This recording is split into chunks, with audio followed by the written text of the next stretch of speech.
सभी को भारतीय जनता पार्टी झारखंड प्रदेश की ओर से अभिनंदन और बधाई। बधाई इसलिए कि लोकतंत्र में लोक महत्वपूर्ण है, लेकिन लगातार 2-2.5 सालों से तंत्र पर भ्रष्टाचार हावी था और लोकतंत्र खतरे में था। जनता की उम्मीदों पर पानी फेरने वाली सरकार, भ्रष्टाचार के हर दिन नए इतिहास रचने वाली सरकार,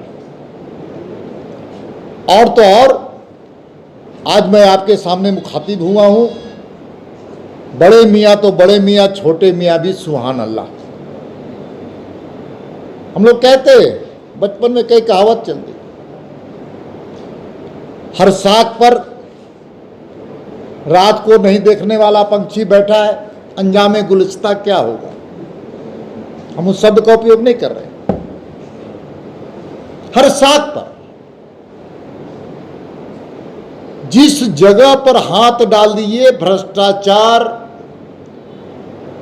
और करप्शन, जिसको हम अंग्रेजी में कहते हैं, उसकी दुर्गंध आती है, दुर्गंध।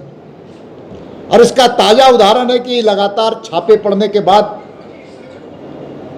राज्य की सरकार के चेहरे जो बेनकाब हुए। जब हम आरोप लगाते थे आपके माध्यम से, सड़कों में संघर्ष करने के माध्यम से, सदन में अपनी बात को रखने के बाद, तो लोग प्रमाण मांगते थे, प्रमाण कहते थे कि प्रमाण दो, प्रमाण। भारतीय जनता पार्टी के नेता प्रमाण दो। प्रमाण आज आम जनता के बीच है। किस प्रकार से पैसों का उजागर हुआ, किस प्रकार से वसीयत, और किस प्रकार से पैसों का अंबार ही नहीं बल्कि हम सकते हैं कि संपत्तियों का भी अंबार पकड़ाया है। झारखंडियों को शर्मसार करने वाली बात। आज मैं बॉम्बे, दिल्ली, कलकत्ता, मद्रास में, यह देश के किसी हिस्से में कोई जाता है और कहता है कि आप कहां से आए, कोई कहता है कि मैं झारखंड से आया, तो वही झारखंड, जिस झारखंड में एक नौकरशाह के यहां 17.5 करोड़ रुपए पकड़े गए, और उस वही झारखंड जहां पर 150-200 करोड़ रुपए की संपत्ति का उजागर हुआ है। तो झारखंड के और हर झारखंडियों के मन में मस्तक नीचे हो जाता है, और इसका गुनाहगार, झारखंडियों को शर्मसार करने वाला गुनाहगार हेमंत सोरेन जी की सरकार है, और कांग्रेस है, और आरजेडी है। मैं आपको आज 2-3 विषयों पर और ले जाना चाहता हूं।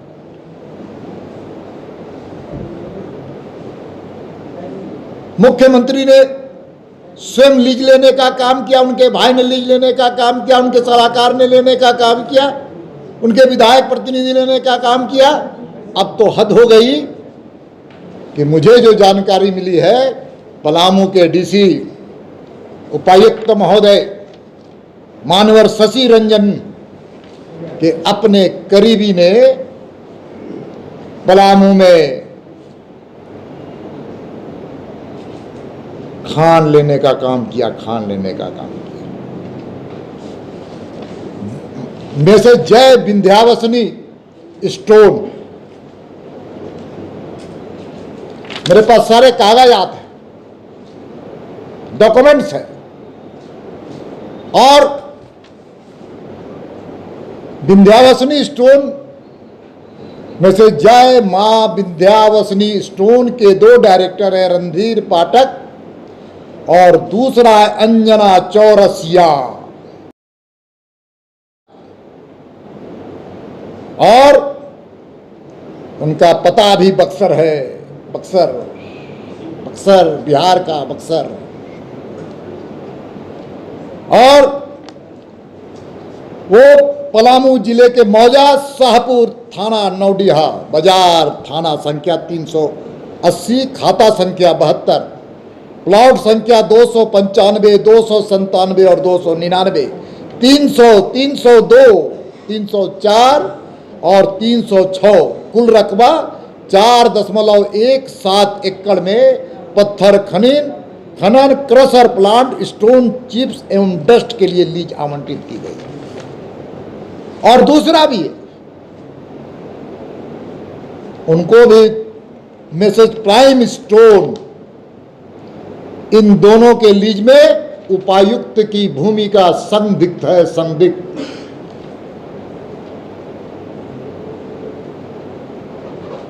उपायुक्त महोदय इकरारनामा करते हैं और इकरारनामा एग्रीमेंट किसी भी लीज का, माइनर मिनरल्स का लीज डीसी करता है, उपायुक्त के द्वारा होता है। इसलिए उपायुक्त महोदय, आप इन संबंधों को आप आज खंडन करें, नहीं तो मैं भारतीय जनता पार्टी इन विषयों को लेकर के आगे बढ़ेगा। भ्रष्टाचार की चरम सीमा, और ये स्वाभाविक है, क्योंकि जहां मुख्यमंत्री अपने नाम पर स्टोर लेगा, का लीज लेगा तो पदाधिकारी क्या करेंगे? पदाधिकारी भी दोनों हाथ से लूटने का काम कर रहे। जो गलत अफसर हैं उस पर नकेल कसने का अब अचानक उनको कुंभकर्णी निद्रा खुल गई। पहले क्यों नहीं किए थे? पहले इन्वेस्टिगेशन करने किसने रोका था? इसलिए राजनीतिक विद्वेषता के आधार पर काम नहीं होना चाहिए। अगर उनके पास प्रमाण है तो लाए, कौन रोका है? 26 महीने में तो उन्होंने कोई प्रमाण लाया नहीं। आज इतना फास्ट क्यों हो गए, इतना तेज क्यों हो गए? इससे और प्रश्न चिन्ह खड़ा होता है। 26 महीने चुपचाप इन विषयों पर क्यों नहीं कार्रवाई किया उन्होंने? किसने रोका था? भारतीय जनता पार्टी ने रोका था। इसलिए सारी बातें पूरा आर्टिफिशियल इंस्ट्रूमेंट्स की तरह वो आप काम कर रहे हो, ये गलत है। मैं कह रहा हूं उनकी सरकार 27 महीना लगभग हो चुकी है। 27 महीने में उन्होंने क्यों नहीं कार्रवाई किया? किसने रोका था? आज अचानक इनको नींद खुल गया, उनको कौन अफसर को बदल दिए, कौन अफसर को ले आए और फास्ट हो गया। जनता के सामने, हम सब लोगों के सामने, आपके सामने, लोकतंत्र में आज खतरे दिख रहे हैं कि आपके पदाधिकारियों पर कार्रवाई हो रही है तो आप फास्ट हो गए। अफसर का ट्रांसफर तो सरकारी, हाँ ठीक है, लेकिन जो अखबारों में आया वो अच्छा नहीं आया है। किन कारणों से ट्रांसफर किया गया? ये उनका, ये तो है ही, झारखंड में ट्रांसफर इंडस्ट्री भी से काफी पैसे कमाए गए, इसको कौन नहीं जानता।